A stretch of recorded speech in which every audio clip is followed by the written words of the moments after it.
es cómo Dios ha trabajado su relación en nosotros. Cómo hemos entendido que no se trata de lo que tú y yo podamos hacer, sino de lo que Cristo hace a través de nosotros y lo que Cristo hace en nuestra vida. Y eso es lo que quiero compartir hoy. Estamos en medio de muchas noticias, noticias negativas. Justamente esta semana un compañero de trabajo me decía: Jordan, yo tengo mucho miedo, estoy muy asustado con todo lo que estoy escuchando, y ciertamente es una realidad que tenemos y no podemos esconderla. Pero hay una realidad mayor que la guerra, que lo que puede estar pasando, y es que Dios es tu Padre y Dios es mi Padre. De que Dios es el creador del universo y Él tiene el control de todas las cosas. Y de ese Dios es que yo te quiero hablar hoy. La prédica se llama Confiando en el Padre, y quiero invitarte a que te pongas de pie y vamos a leer Isaías 64, 8 juntos. Isaías 64, 8.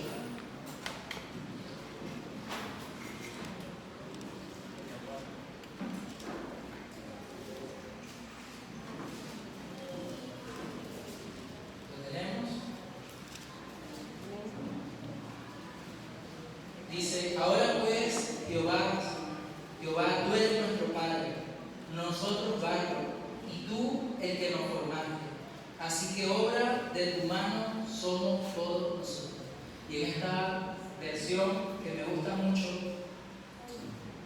dice: y a pesar de todo, oh Señor, eres nuestro Padre.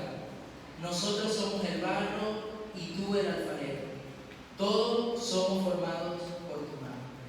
Señor y Padre Celestial, habla esta mañana a tu pueblo. Muéstranos, Señor, tus verdades que están en tus palabras. Y que no sea yo, que no sean mis palabras, sino que sea tú, Señor, hablando a cada corazón, a cada mente. Te pedimos que en este instante quite toda distracción y que podamos nuestra mente enfocarla en escucharte a ti. Y sé tú moldeando nuestra vida, que no salgamos iguales esta mañana, Señor. Gracias te damos. En el nombre de Jesús. Amén. Es interesante porque Isaías 64, 8 está diciendo que Él es nuestro Padre, que nosotros somos barro de sus manos y que Él es el alfarero. ¿Saben? En la historia de Israel es una historia bastante interesante, pero si vemos todo el Antiguo Testamento, está lleno de una historia que nace del mismo corazón de Dios. Y a través de personajes como Abraham, como José, como Jacob, como David, Dios comienza a crear la historia de Israel, y Él forma un pueblo que ni siquiera tenía tierra. Él forma un pueblo, le da una tierra, ese pueblo lo convierte en nación. Dice Él en Jeremías, en cantidad de versículos, dice que con ternura, que con mucho amor, que le guió, que le protegió a través del desierto. Yo sé que tal vez muchos acá están familiarizados con muchas historias del Antiguo Testamento, donde Él provee maná, donde Él cuida su ropa durante 40 años por medio del desierto, donde libera al pueblo de Israel de mano de filisteos, de amalecitas, de una cantidad de naciones que eran más poderosos que ellos. Pero lo cierto es que Dios dice que formó a este pueblo, lo liberó, le guió, le cuidó con ternura, mostró su amor, y Él solo le pedía tres cosas. Sí, una era que le amaran, que le obedecieran y que no se contaminaran. Eran tres cosas que Dios le pedía, y le decía: si ustedes hacen esto, les va a ir bien, les voy a bendecir, van a conquistar, pero si ustedes desobedecen, si ustedes se apartan y se alejan de mí, entonces vendrá lo malo. Y esta es la historia, libro tras libro, en el Antiguo Testamento del pueblo de Israel. Un pueblo terco, necio, un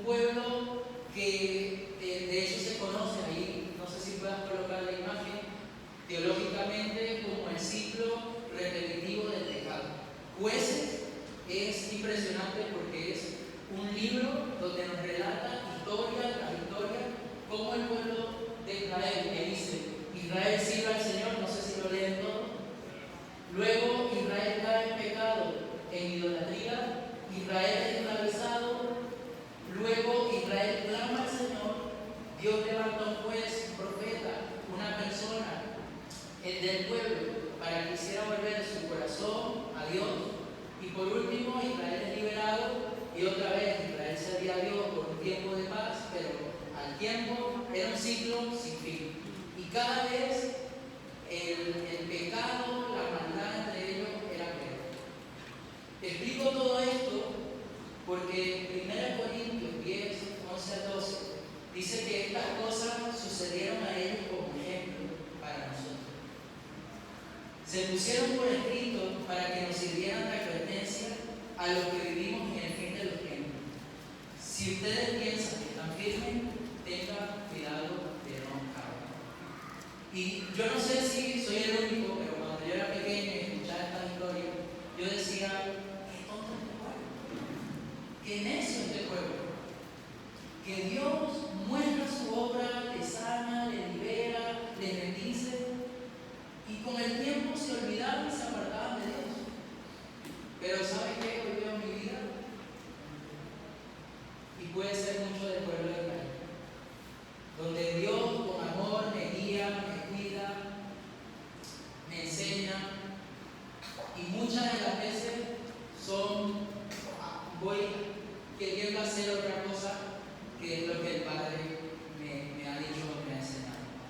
Y esto lo he aprendido por supuesto con proceso, o mejor dicho, lo hemos aprendido a través del proceso, a través de su guía, de su amor. Pero en algo que yo descanso es que es mi Padre.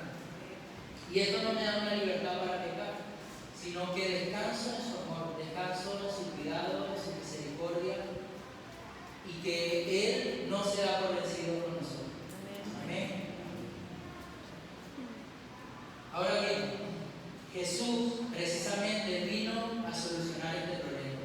Él se dio cuenta que el pueblo de Israel nunca entendió, el gran problema del pueblo de Israel es que nunca entendieron su esencia, su razón.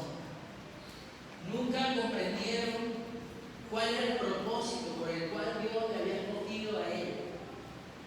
Y hasta el día de hoy, porque hay muchos que piensan que si mueren fuera de esta nación, pero son enterrados allí, son salvos. Hay muchos que creen que por pertenecer o ser judío ya son salvos, cuando la Biblia nos muestra que no es así, que solamente es a través de Cristo. Y Jesús vino a mostrarnos su verdad. Él vino a mostrarnos cómo era que el Padre quería que tú y yo nos relacionáramos con Él. Él vino a modelar, a mostrarnos, Él vino a mostrarnos también al Padre. No sé si se acuerdan cuando Felipe le dice, enséñanos o muéstranos al Padre. Y Jesús le dice, aquí estoy. Si me ves a mí, tú ves las obras del Padre.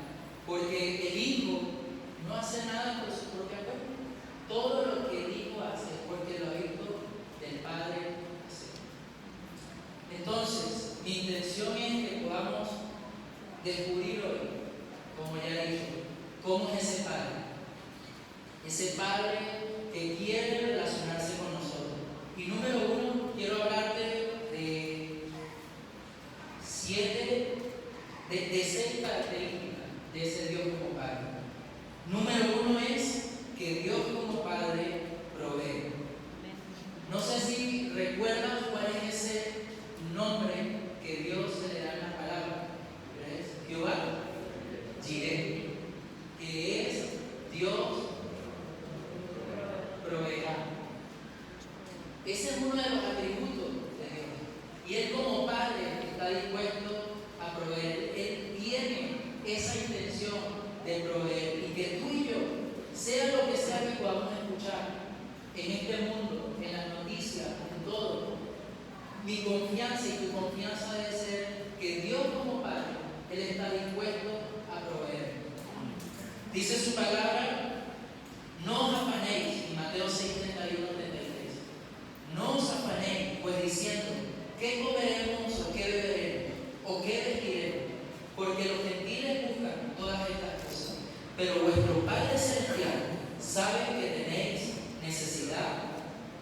de todas estas cosas, mas buscad primeramente el reino de Dios y su justicia, y todas estas cosas os serán añadidas.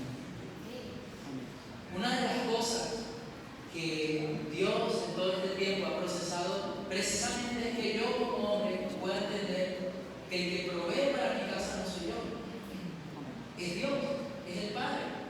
Y sabes, cuando yo me casé, yo decía, yo tengo que demostrarle a mi esposa con quién se ha casado. Y me busqué un trabajo, pero la cuestión es que Dios nos había dado a nosotros un llamado. Y Él nos había puesto los puntos muy claros de lo que teníamos que hacer. Era casarnos, vivir un año en Venezuela y luego salir. Pero durante ese año teníamos objetivos que Dios nos había puesto muy claros. Pero yo, en mi afán, en mi orgullo, yo decía, yo tengo que demostrarle a ella con quién se ha casado.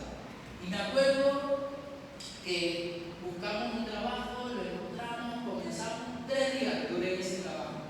En esos 3 días, un día me iban robando, al otro día le iban robando a ella, y ¿sabes qué? Yo llegaba a mi casa cansado, pero más que cansado, era frustrado, porque dentro de mí sabía que estaba viviendo el plan de Dios. Dentro de mí sabía que estaba alejándome de lo que Dios me había mandado hacer. Y ojalá esa fuera la única historia de provisión, pero justamente aquí en Valencia, cuando Dios nos llama a venir a Valencia, porque fue así, nosotros venimos con objetivo claro, con esto es lo que vamos a hacer, queremos trabajar en una obra, queremos ser usados por Dios, queremos alcanzar a los valencianos y a toda persona que esté allí para Cristo. Y cuando yo llego acá, empiezo a ver las deudas, empiezo a ver lo que aumentaba y aprender todas estas cosas. Y yo digo, necesito no uno, 2 trabajos. Y salía de casa de 6 de la mañana y llegaba días a las 11 de la noche, donde ni siquiera había podido ver a los niños, a mi esposa, y por supuesto, de tanto trabajar, ni siquiera estaba haciendo todo lo que Dios había dicho que hiciera. Y otra vez me encontré frustrado, me encontré alejado de ese plan de Dios.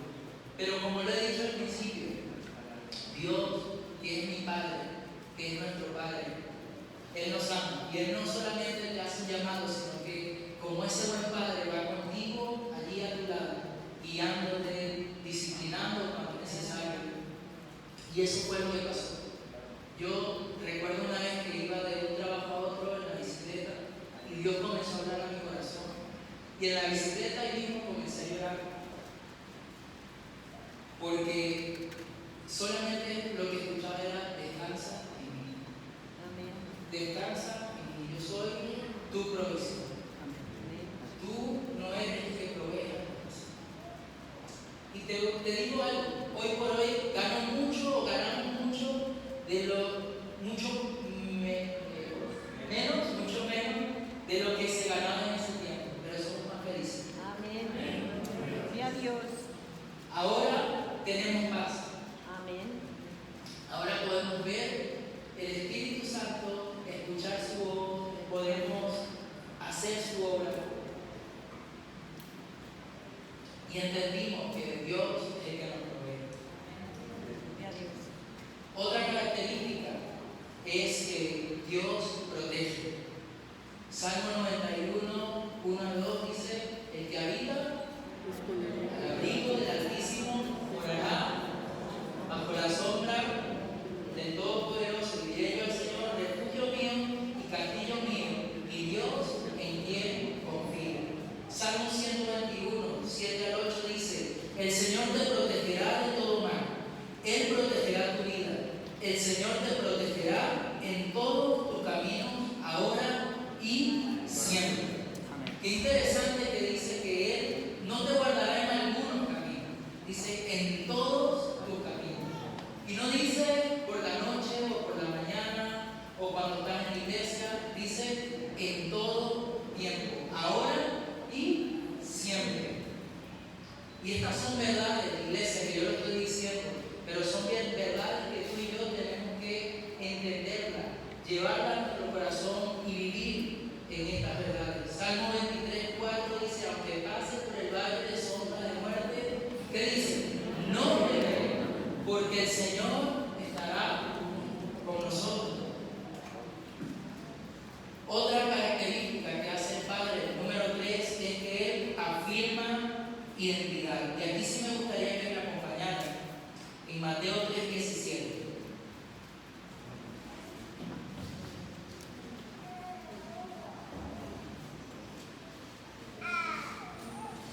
Él como Padre desea afirmar su identidad en nosotros.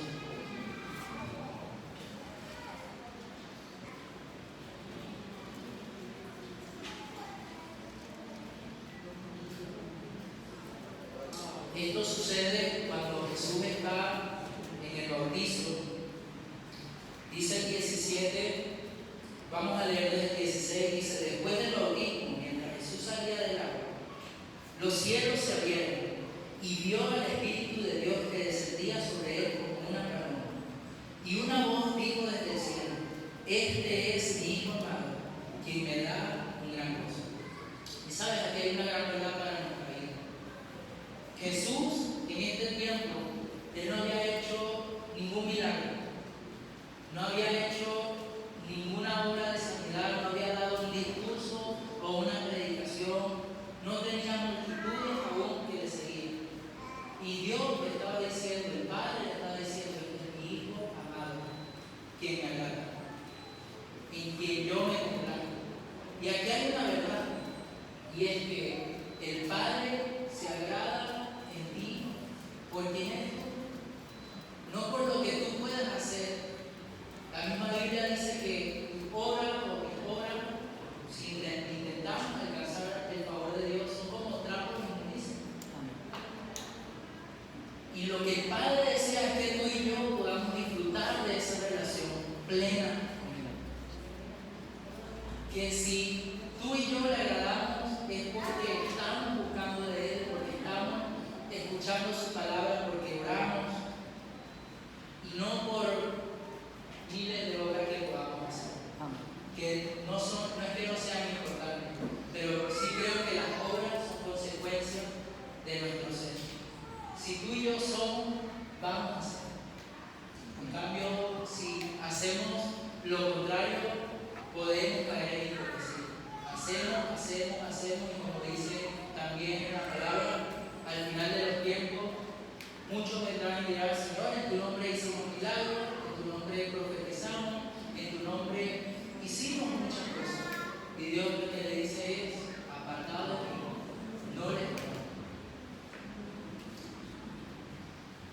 Número 4, como Padre, Él enseña. Salmo 32:8, el Señor dice: yo te instruiré, yo te mostraré el camino que debes seguir, yo te daré consejos y velaré por ti. Y eso me encanta del Padre, que Él no es que solamente nos dice haz esto o aquello, sino que dice que Él velará por nosotros, Él está allí con nosotros, día tras día. Su Espíritu Santo está en nosotros, haciendo su obra, redarguyendo, mostrándonos su verdad, recordándonos su palabra. Hebreos 12:10-11 dice: pues nuestros padres terrenales nos disciplinaron durante algunos años e hicieron lo mejor que pudieron, pero la disciplina de Dios siempre es buena para nosotros, a fin de que participemos de su santidad. Ninguna disciplina resulta agradable a la hora de recibirla, al contrario, es doloroso, pero después produce la apacible cosecha de una vida recta para los que han sido entrenados por Él. Número 5, el Padre escucha. Dice su palabra en Salmo 10:17 que el deseo de los humildes oíste, oh Jehová. Tú dispones tu corazón y haces atento tu oído. Qué bonito escuchar todas estas verdades. Qué bonito escuchar y saber que tenemos un Padre que nos provee, que nos protege, que afirma su identidad en nosotros, que nos respeta enseñan que nos escuchan, ¿no? Qué diferente es enfrentar la vida de esa manera.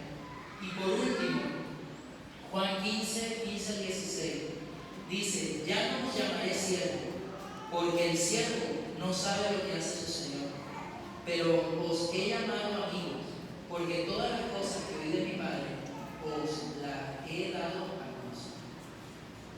Él, más allá de escucharnos, de proveer, Él nos llama a ti y a mí amigos. No siervos, sino amigos. Amén. Y se ve la intención que hay en el corazón del Padre, de que tú y yo cada día podamos disfrutar de esa relación a plenitud. Y yo sé que todos estos versículos tal vez sonarán muy bonitos y llenan nuestra vida, pero hay una verdad, y es que no sé cuál es el trasfondo, el contexto que tú vienes, pero muchos de nosotros tal vez no podemos entender esta paternidad de Dios, porque no hemos tenido una paternidad sana, una paternidad tal vez cerca de nosotros. Tal vez vienes de un padre ausente, o un padre tal vez egoísta, un padre que tal vez con vicios, por borrachera, por trabajo, por muchas cosas, se alejó y no estuvo presente en tu vida. Entonces, esto interfiere, porque el día de hoy yo te digo, Dios es tu Padre, pero la imagen que tú tienes de un padre es un padre ausente, de un padre distante. Y mi oración era para que en este tiempo Dios pudiera sanar esa imagen. No importa el trasfondo que tú vengas, no importa la imagen del Padre terrenal que Él tiene. En este día tú puedes abrazar esta verdad que está en su palabra. Amén. Y es ese Padre que está dispuesto a escucharte, que está dispuesto a acompañarte, a enseñarte, a guiarte, a moldearte, a proveer, a estar contigo. Y quiero invitarte en este tiempo a que cierres tus ojos y sea lo que sea que el trasfondo tú vas a decirle: Señor, abrazo tu verdad, abrazo tu paternidad.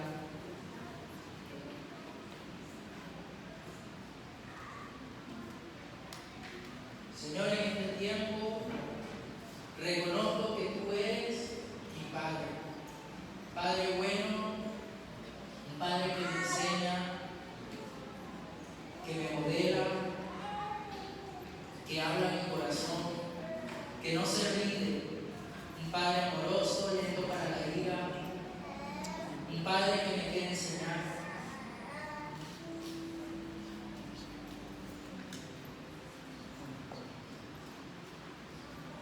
Quiero, Señor, vivir bajo esa verdad.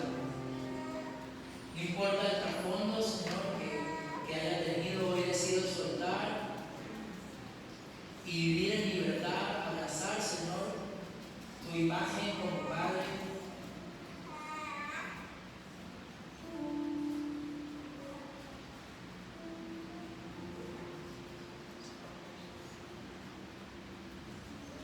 Decido vivir, Señor, confiando en ti, confiando en tu palabra. Y sé, como dice tu palabra, que aunque mi padre y mi madre me dejaran, tú no me vas a hacer. Tú no me vas a desamparar. Tú estás conmigo en todo camino. Tú estás conmigo en todo camino. Gracias, Señor, aunque por mis errores, por mis fallas, tú no te das por vencido.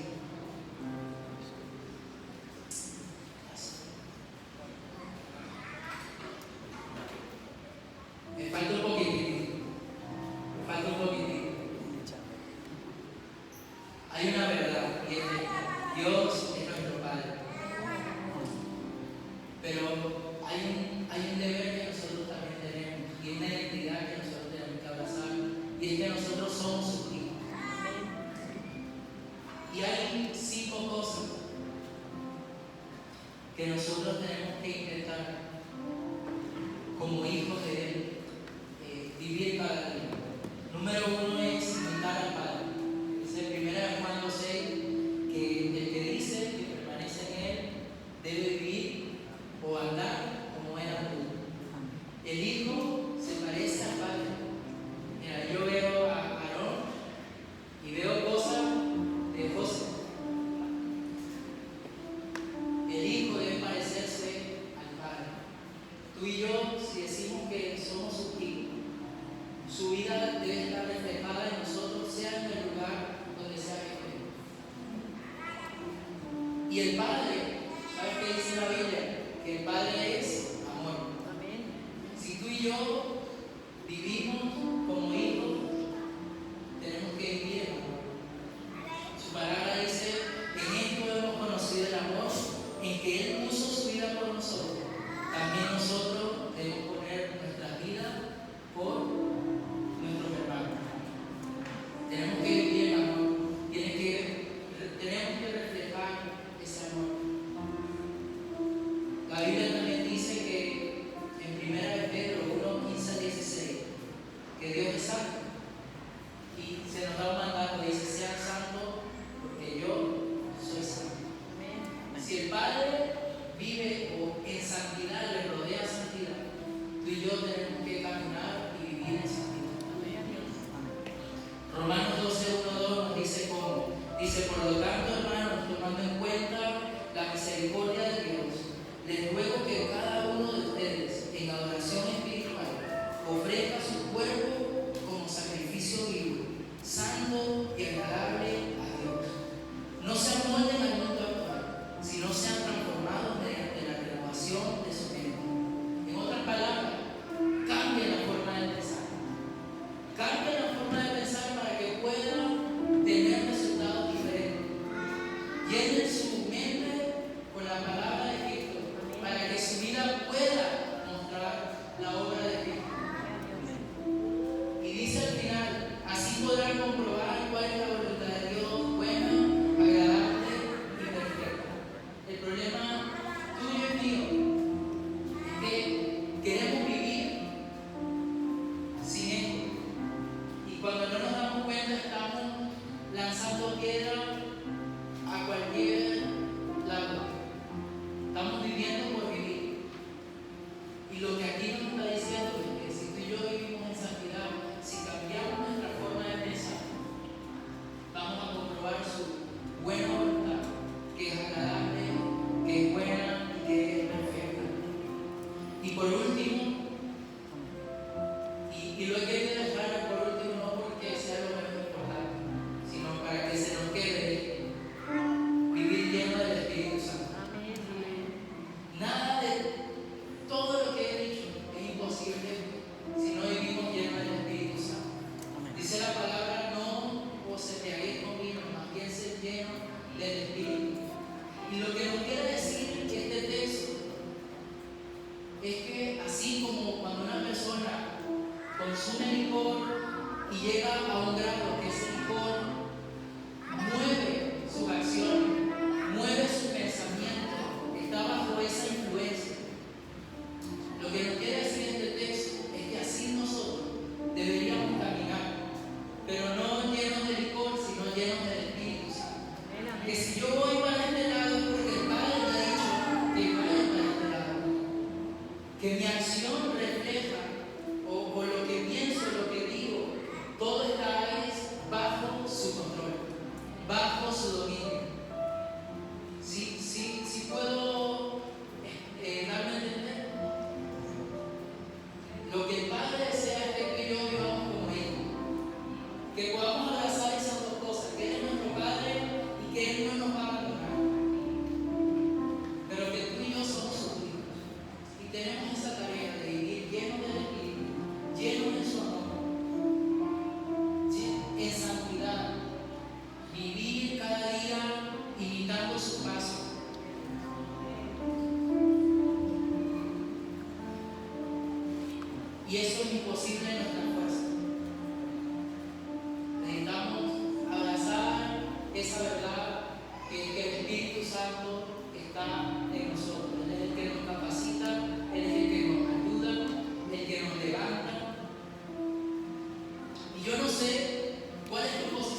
Sabemos que